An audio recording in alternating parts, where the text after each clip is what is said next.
خدمت انسانیت، خدمت خلق میں سرکار دو عالم صلی اللہ علیہ وسلم سب سے آگے تھے۔ خدمت انسانی، انسان کی خدمت کرنا، یہ تمام مذاہب کی مشترکہ میراث ہے۔ وہ مسلم ہے یا کافر ہے یا ہندو ہے یا عیسائی ہے، یہودی ہے، جس بھی مذہب کے ساتھ اس کا تعلق ہے، سب خدمت خلق میں پیش ہیں۔ ہمارے نبی صلی اللہ علیہ وسلم بھی خدمت خلق میں سب سے آگے تھے۔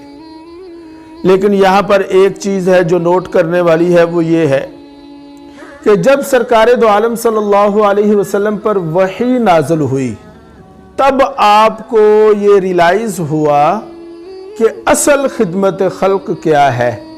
وحی کے نزول سے پہلے بھی خدمت خلق موجود تھی، بھوکوں کو کھانا کھلانا، پیاسوں کو پانی پلانا، لیکن نزول وحی کے بعد آپ کو یہ بات سمجھ آ گئی یا سمجھا دی گئی کہ اصل خدمت خلق کیا ہے۔ تو عزیزو دوستو، اصل خدمت خلق انسانیت کو جہنم کی آگ سے بچانا ہے۔ بھوکے مر گئے کوئی بات نہیں، پیاسے مر گئے کوئی بات نہیں، لیکن اگر ایمان کے بغیر مر گئے تو ہمیشہ جہنم میں رہیں گے۔